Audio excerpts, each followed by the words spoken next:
Hello, everybody. Welcome to Results Mastery Live. It's great to be here. Thank you for your time in attending today. I'm going to try and honor your time. I know you're busy like everybody is, and I'm going to try and make sure that we stick to around about the sort of 15-minute time frame. Occasionally I go over, but not by too much. But it's great to be here. It really is. I'm loving doing these. I do them every day, as you may know, and I'm really excited today because I decided last week that once a week I was going to have a guest, try and get somebody to interview or talk to. And next week, next Wednesday, I've got a gentleman who I first listened to on stage a few years ago.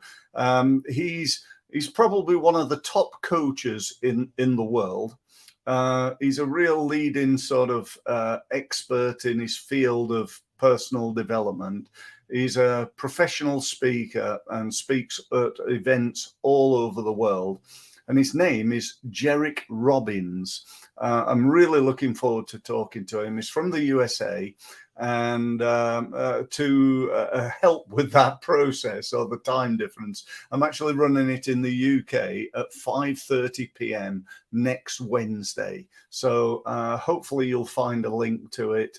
If you can't, just email me at the email address you can see in the background there, and I'll make sure that you get an invite. So it's really exciting. It'll probably go on for more than a quarter of an hour, maybe half an hour, 40 minutes. We'll have to see. But you know, I'm really honored and privileged and really looking forward to seeing him. Anyway, on with today. So today we're streaming on LinkedIn, Facebook, and YouTube as ever.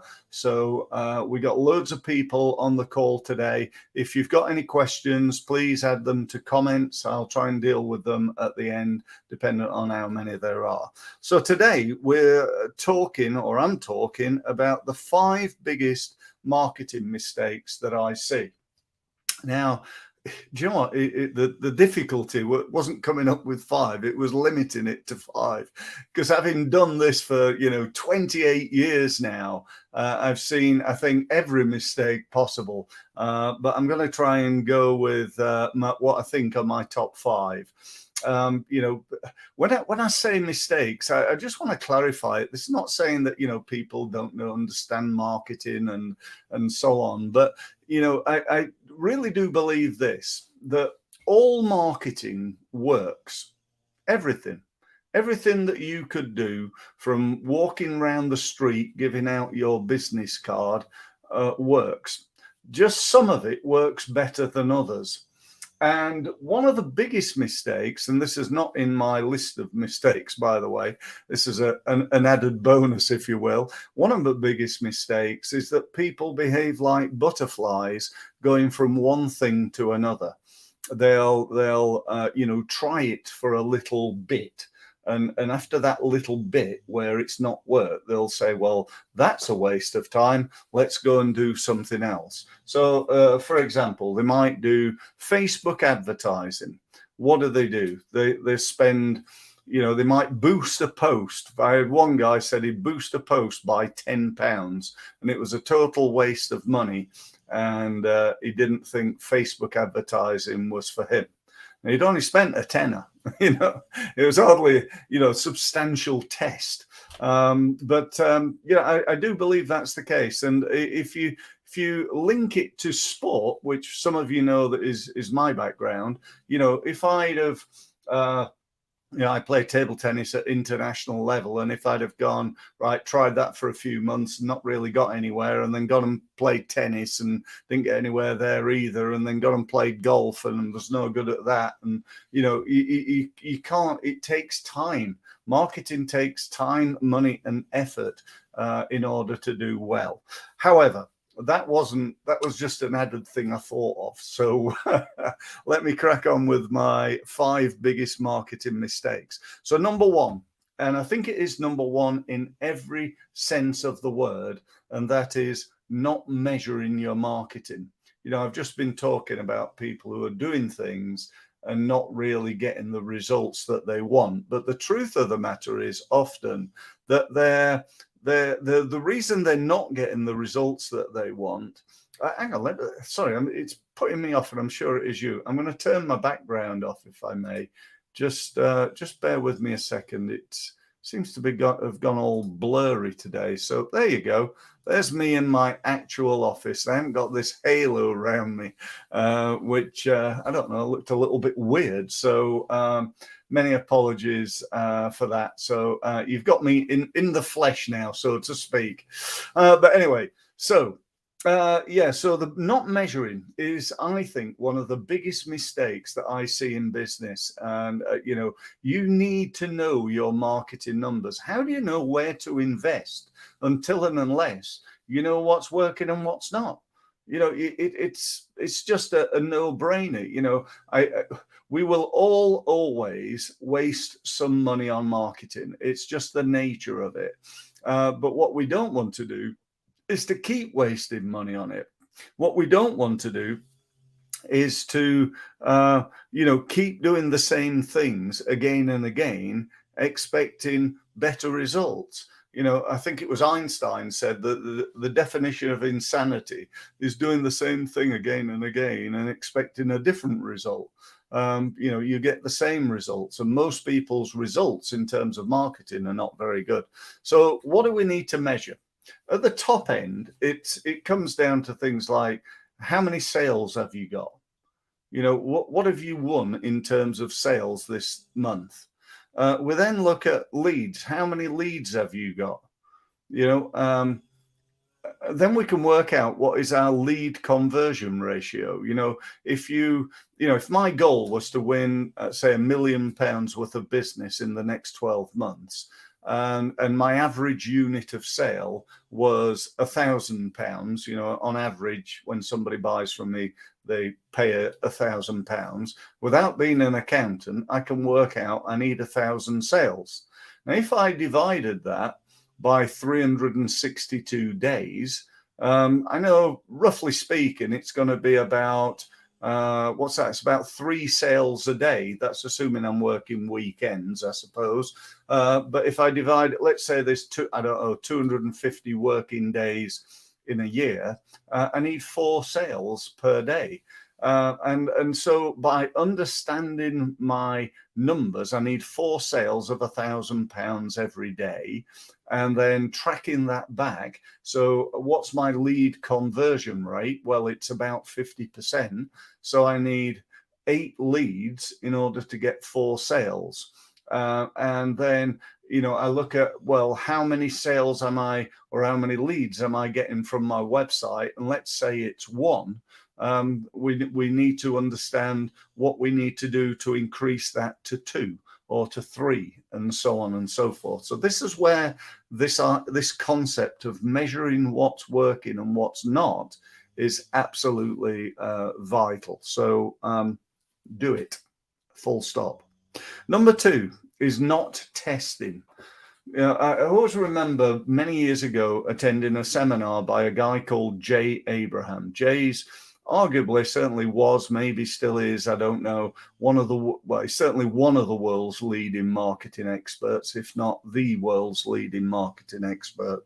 And Jay got talking about this concept of testing, and he said the 3 most important things in marketing are testing, testing, and testing. Now, I can remember a little while ago when I did some work for a client. In fact, you saw it actually in the like introduction bit. A company called Nicholas Visa. They were spending £12,000 a month on an advert that was going in a magazine for a local authority. They sold recycling equipment that helped local authorities save money, actually save them about 30% of their recycling costs. And they had a big advert, and on that big advert was the name Nicholas Visa. And I said, so are you well known then? No, this is to do with brand awareness. We want to get people to know our company. So I said, well, how's it going? They said, well, we've been advertising for 6 months and got no sales, 0. I said, well, you know, that's good that firstly that you're measuring that, you know, your result, but you've got to test different things. If you keep doing that, you're going to spend, you know, another £12,000 in 6 months' time. You're going to spend £24,000 and got no sales, probably. So why don't we test a different headline? So I came up with a headline, took me 10 minutes, and that headline was local authorities save 25 to 35% on recycling costs. And then there was a, you know, couple of bullets and a call to action, you know, call this number, look at our website, blah, blah, blah. Long story short, that next month, they got 5 inquiries. Out of those 5 inquiries, they made 2 sales of £2.5 million. I think I should have been on commission. I really do. So, you know, testing things like headlines, use of copy, use of video, calls to action, scripts in a sales environment, what you say when you stand up at a networking event, all these things can be tested, can be tried, can be improved. And yet so many businesses don't do that. But without measuring, how do you know whether testing's working? You don't. So you just keep doing the same things again and again, getting the same or similar results, which are not particularly good. So you've got to test and you've got to try different things in order to get to this thing called peak performance. You know, in sport, I used to make adjustments all the time, adjust my backhand, my forehand, my serve, my footwork, my diet, you know, my training, all these things to try and just raise my game and improve my results. And I'm still doing exactly the same thing in my business right now. And you should be doing the same thing in yours, I believe. Next one, number 3, not investing. You know, one of the biggest reasons I see that, you know, marketing doesn't really work is people won't invest. You know, they say, well, you know, and when I say invest, I'm talking about investing time, effort, and money. You know, I see people all the time on LinkedIn. They go, well, you know, yeah, I'm on LinkedIn, Steve, but I don't really do very much. Or I'm on LinkedIn and I post on there 3 times a week. That's like saying I'm a member of the gym and I go down there once a fortnight and do 3 curls. It's literally equivalent to that, because it's like doing next to nothing. You know, and you know what rewards you get for doing nothing? They're no rewards. You know, you don't get like, well, okay rewards. You get really poor rewards. And, you know, if I did a survey of the 30+ million people in the UK on LinkedIn and said, right, how much money do you make from LinkedIn in terms of, you know, growing your business? It would be next to nothing. And you think, well, you know, they're not all in business, Steve, but, you know, there are 3 million business owners in the UK. And I'd like to bet you that 99% of them are on LinkedIn. And the same rule would apply. The top 1 or 2% will be winning business on LinkedIn, but the rest of them won't, because they're not doing anything. They're not doing anything in terms of SEO, search engine optimization. They're sending out a quarterly newsletter via email. They're not investing time, money into things like Google AdWords and Facebook AdWords and YouTube advertising, LinkedIn advertising, and so on and so forth. They're not putting videos out on TikTok, which is absolutely exploding, by the way, right now. They're not even investing time and effort in picking up the phone and talking to their customers, asking them if there's anything that you can do for them right now, and who do they know in terms of a referral. They're not even doing that. You get my point here, okay? Number 4 is knowing. They don't know. What don't they know? They don't know enough about marketing, especially now. You know, years ago, it was fairly easy. You know, you buy your biggest Yellow Pages advert that you can afford, and you buy a database from a database company of, whatever, 2,000 or 10,000 names. You write a letter, you produce a leaflet, you stick it in the post, you send it out, and perhaps you follow it up by phone. But you know what? It's so much more complex now. LinkedIn, how many ways are there of winning business on LinkedIn? So I can tell you now, just posting on LinkedIn probably ain't going to win you any business, even if you're posting 5 times a day. What that does is it opens up other opportunities because you get well known. And your biggest problem that you've got is the word obscurity. Nobody knows about you. How often do I hear the phrase, well, we're really good at what we do, but nobody knows about us, Steve?